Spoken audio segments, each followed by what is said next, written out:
Tonight on the Northwestern News Report, after a threat on Northwestern's Chicago campus, we'll give you a rundown on how to protect yourself if there's a violent incident. And Vice President of Student Affairs Julie Payne Kirchmeier is saying goodbye to Northwestern at the end of the year. But where is she headed? The answer straight ahead.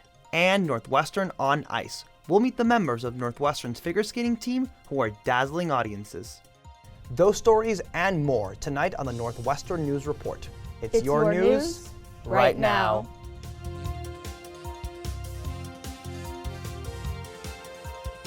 Hello and welcome to the Northwestern News Report. I'm Julia Richardson. And I'm Diego Ramos-Bechara. We start tonight with historic news out of the Supreme Court.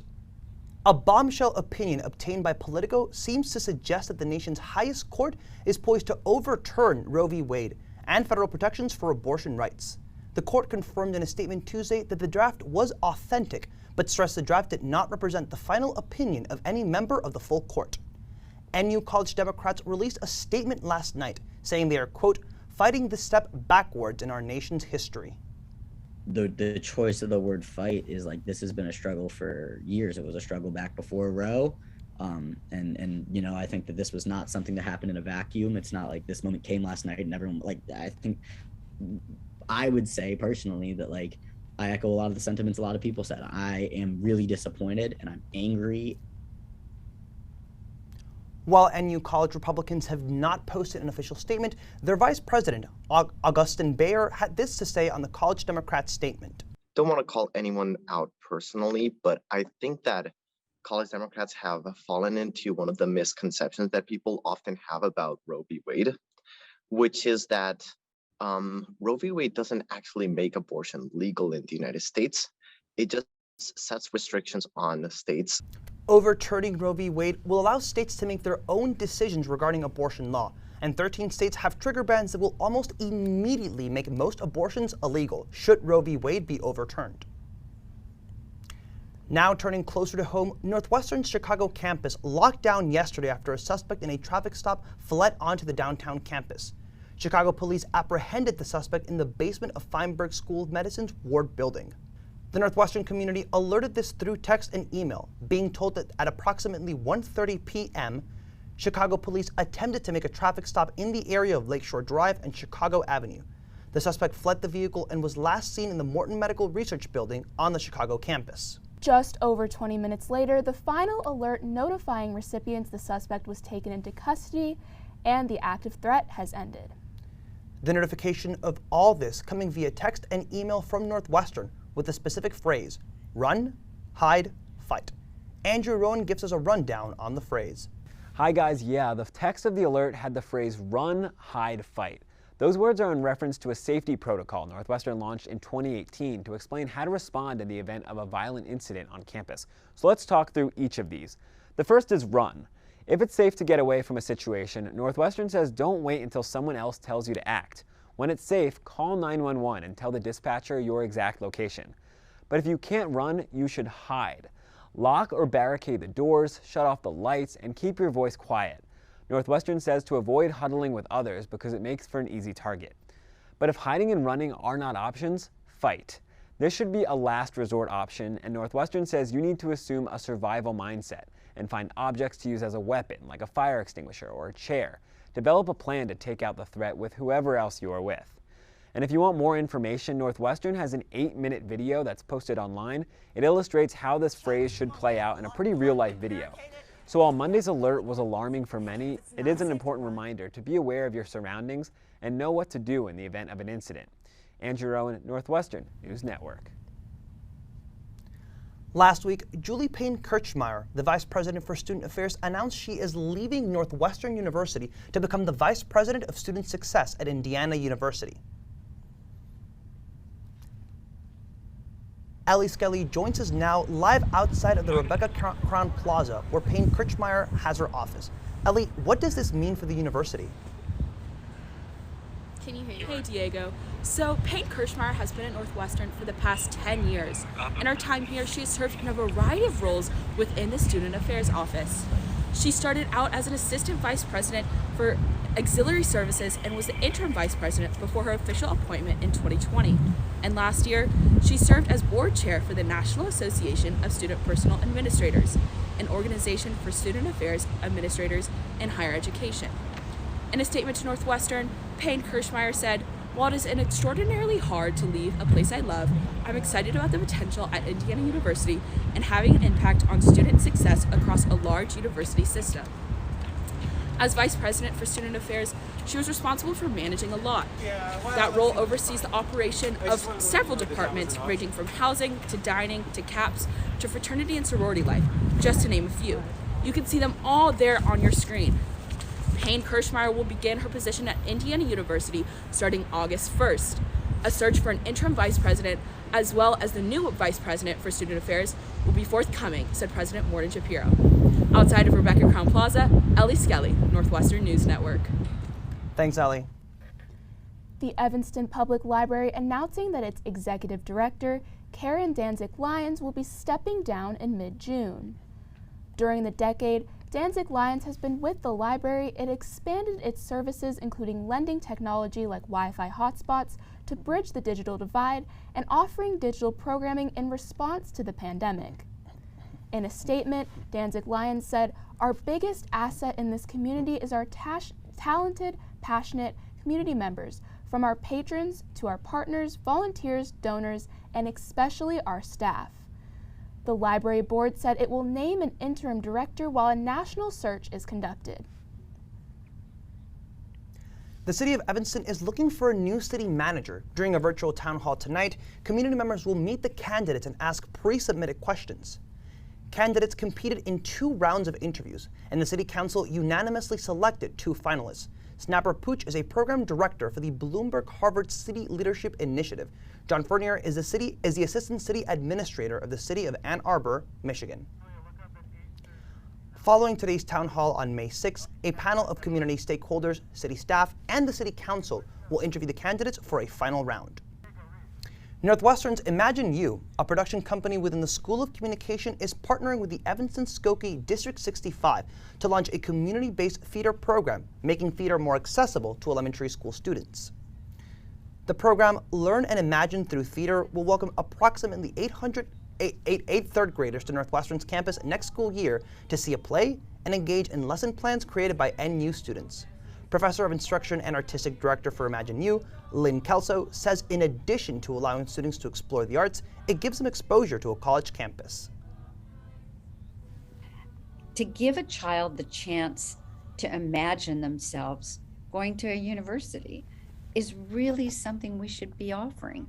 You know, this is not a scary place. This isn't some place that you don't belong. You belong here. You could come here. You could be here. Northwestern students have already begun to prepare for next fall's first performance. And speaking of theater, this past week I got a chance to spotlight the WAMU Show's return to the stage.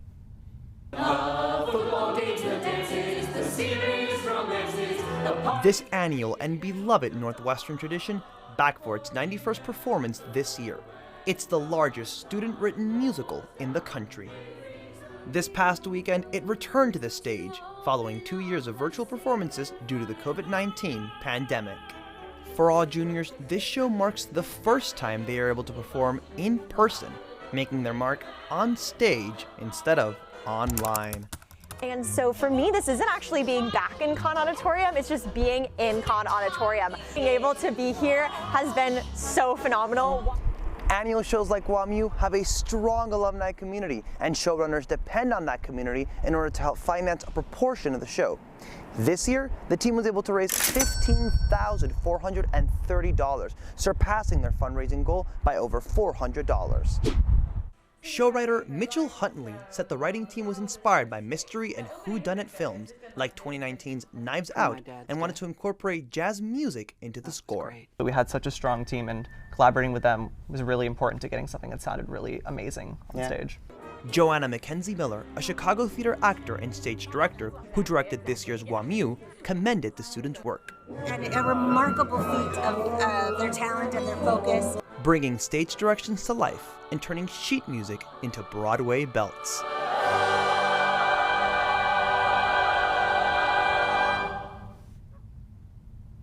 The WAMU Show will run until May 8th, and you can get tickets by scanning the QR code on your screen. Also, check out last week's show for my full interview with members of the WAMU production team. Housing selection for returning students took place online over the last 2 weeks, and for some, things didn't go according to plan. NNN's Logan Schijano joins us now live from 560 Lincoln. Logan, what were some of the difficulties students faced? Well, Julia, this is by far one of the most popular dorms on campus. In fact, Lincoln and Kemper, which are right next door, were all booked up within the first 50 priority numbers this year. Now, down south, freshman Alexander Lake was hoping to reserve a single. He's a bassoon major, so he was hoping to be close to his Beaning classes, so he passed on Plex, which has its own registration day. But by the time his priority came up, which was a pretty good one, about 300, all the singles on South Campus were booked. Lake believes that residential services should provide more information for students before they have to make a decision. Like, there were just some key things I didn't know. Like, I had no idea how many singles were in, like, Shepherd, for example. So I think sometimes the information that is on the residential services website on housing can be a bit misleading, because while there may be singles in that building, maybe it's explicitly for RAs or it is very limited, but a student doesn't necessarily know that going in.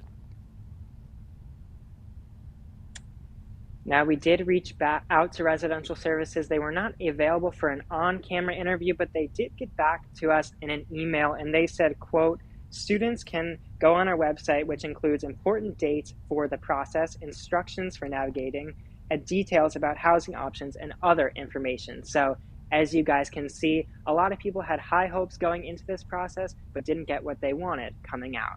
Julia? Thanks, Logan. And coming up, the Illinois Holocaust Museum remembers survivors using virtual reality technology.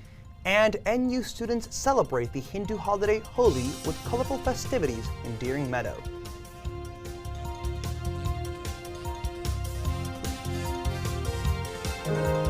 At Northwestern, we're wildcats in every way. I just realized I probably looked at the wrong camera. I'm so sorry, by the way, about the whole Oh my god, no.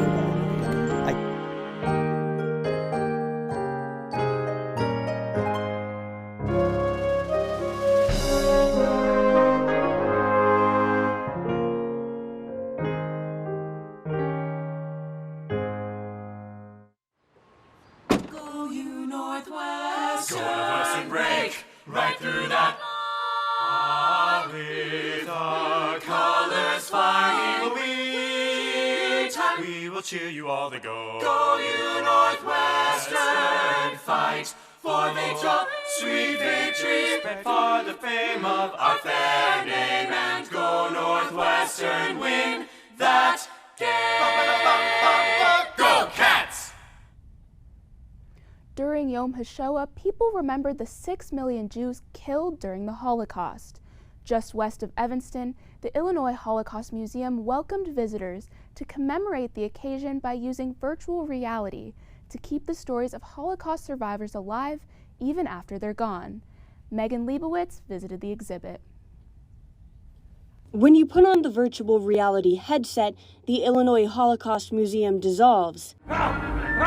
You're transported to a tour of Auschwitz with survivor Fritzi Fritzschall. It's here where her mother and brothers were murdered by Nazis. When I asked when I would see my mother, they showed me the smoke, which came from the gas chambers. Fritzschall passed away in June of 2021, but her story lives on with virtual reality technology. This exhibit is part of the effort to keep memories alive as the last generation of Holocaust survivors is aging. You're in a rush against time, right? This collapsing window of time when we're losing survivors. Over 7,000 people have visited the VR exhibit since it opened in January. Fritzschall's grandson, Scott Fritzschall, remembers the first time he put on the VR headset the very day after her funeral. I went from saying goodbye to her at her bedside to then putting on the VR headset and having her speak directly in my ear and appear right in front of me. The exhibit joins the ranks of other technological feats, like the museum's holograms. In this exhibit, visitors can interact with holograms of Holocaust survivors. Are you angry about what happened during the Holocaust?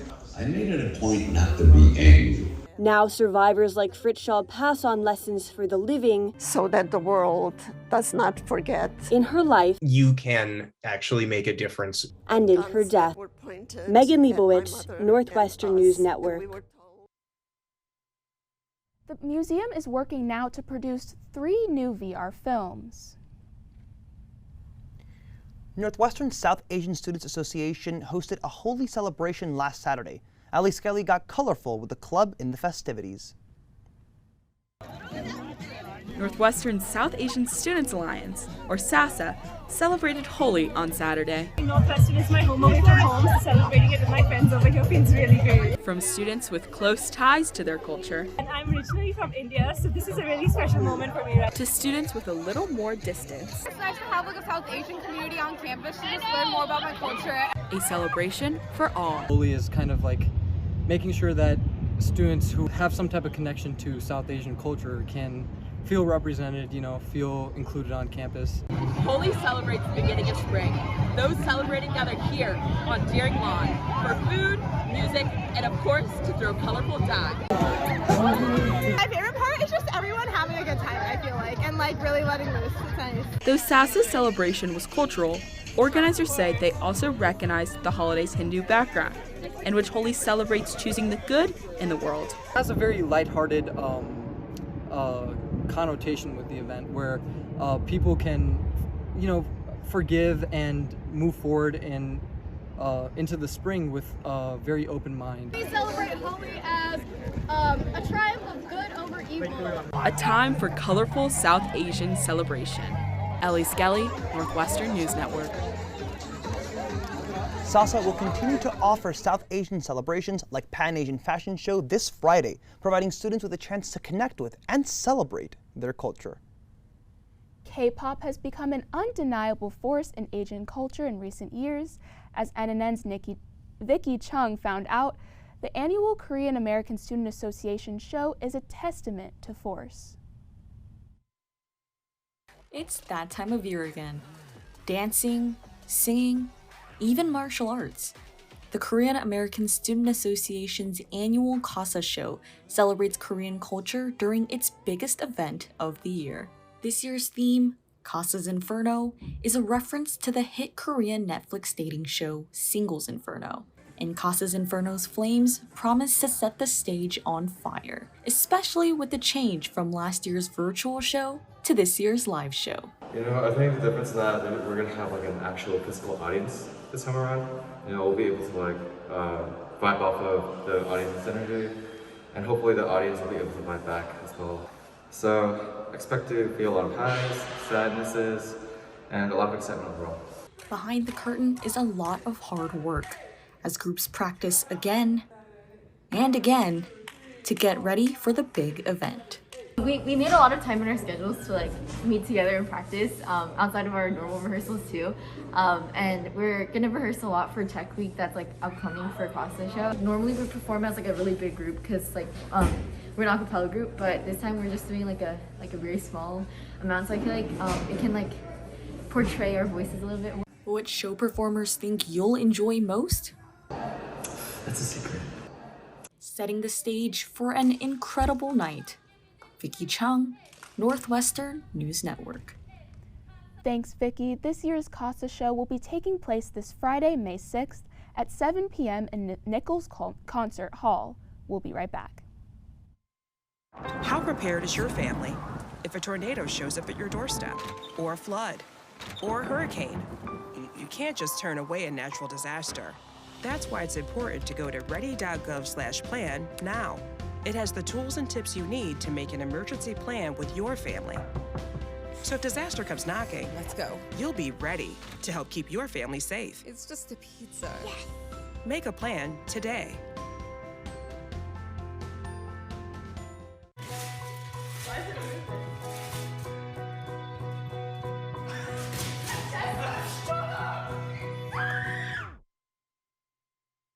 Resuming moments like these starts with protecting our kids against COVID-19 and dangerous new variants.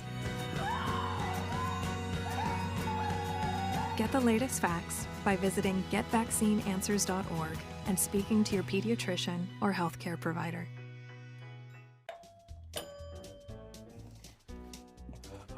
What a disaster. You're a disaster.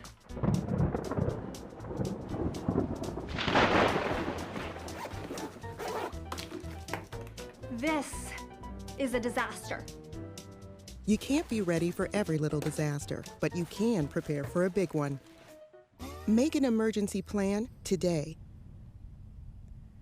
Don't be surprised if you start seeing promposals on Sheridan Road, because NU sophomores are having this trademark high school celebration in a few weeks. Many second years are marking their calendars for May 14th, prepping for their Redemption Prom, a part of Wildcat Welcome Back programming. From 7 p.m. to midnight, students will dance the night away at Congress Plaza Hotel in downtown Chicago. With the pandemic stripping many second-year students of this normal celebrations during their transition from high school to college, some say they're excited to experience this magical night. Well, it's not like the biggest deal in the world, but sometimes it feels like we missed a lot of the milestones from high school because they all happen in that 3-month window of the last couple months of high school. Go to nbo.universitytickets.com or scan this QR code to get your tickets. Northwestern Day at Wrigley is 2 weeks from today. Students can watch the Cubs face off with the Pittsburgh Pirates. This annual event is sponsored by the Northwestern Student Association, and the Cubs will be making a donation to the Student Activities Assistance Fund. You can pick up your tickets from Norris during the times on your screen this week. If you want to sit by your friends, just pick your tickets up together, or designate one person to pick up tickets for you and for your friends. The pickup person just needs a photo of the wild cards of everyone they're picking up tickets for. Tickets are sold out through Northwestern, but you can buy more tickets directly from the Cubs. If you mention the NU Community Night ticket, it still comes with a free hat. Looks like a great event. Well, from baseball to frisbee, Northwestern's women's ultimate frisbee team competed in the USAU Great Lakes Regional Championships this weekend. The team placed 6th out of the 10 teams, winning 4 out of the 7 matches they played. But, as senior captain Sarah Johnson said, this weekend was a win no matter how the team played. One of the best parts was, just simply put, just getting back on the field and being able to have a team again. So that just right off the bat made this entire season worth it. Major victories included a win over Loyola Chicago and University of Illinois. Yeah, congrats to the team there. Staying outside, students got their hands dirty planting 17 trees around campus for Arbor Day this past Friday. NNN's Vanessa Kelson digs into the story.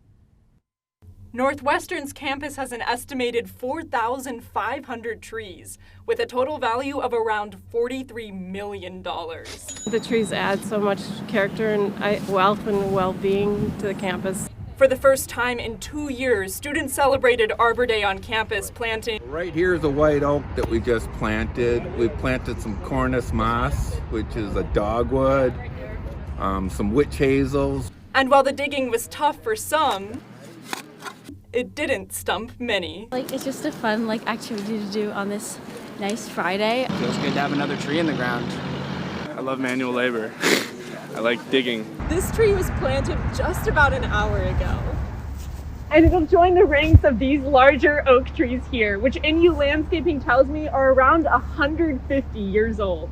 You get your most bang for the buck with carbon when the tree's growing. Professor Blair says once a tree is full-sized, it can only remove carbon from the atmosphere through its leaves seasonally. But not every tree on campus gets to grow old.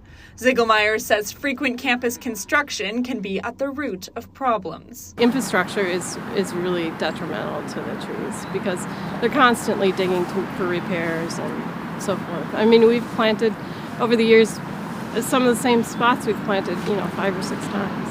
Students branching out to make a greener campus. Vanessa Kelson, Northwestern News Network.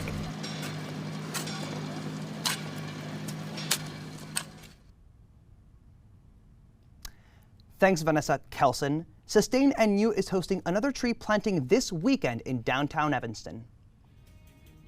Coming up, this purple line runs on ice, not the tracks. A look at the club skating team finding their groove on the ice. At Northwestern, we're Wildcats in every way.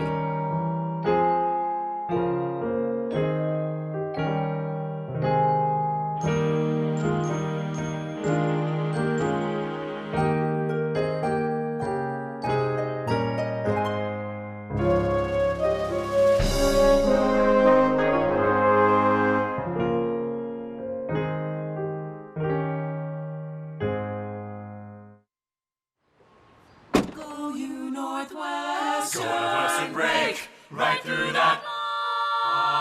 With our colors flying, we will cheer you all to go. Go you Northwestern, fight for victory, sweet victory, spread for the fame of our fair name, and go Northwestern, win that game. Go Cats! At Northwestern University, we are pioneering innovation and achieving excellence across every imaginable discipline.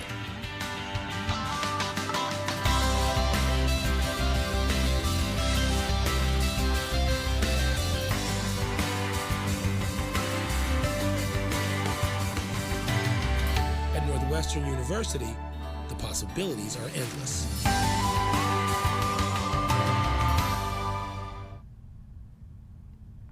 The NU figure skating team put on their spring exhibition on this past Friday, the first one in 3 years. That's right, Diego, and I got to glide into the rink to show you the students skating on the Purple Line.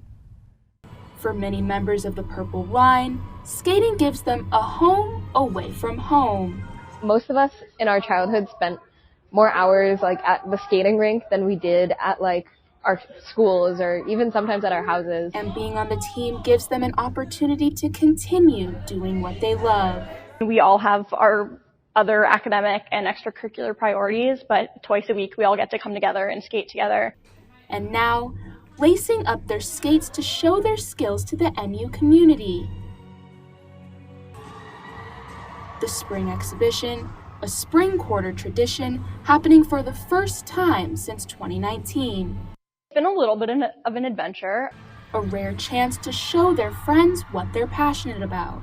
I'm excited, but also I realized that not a lot of people here know that I skate. So when I said that I was doing a skating exhibition, they're like, oh my god, you ice skate? Performing programs choreographed to everything from the Spice Girls, to Beyonce, to Jack Harlow.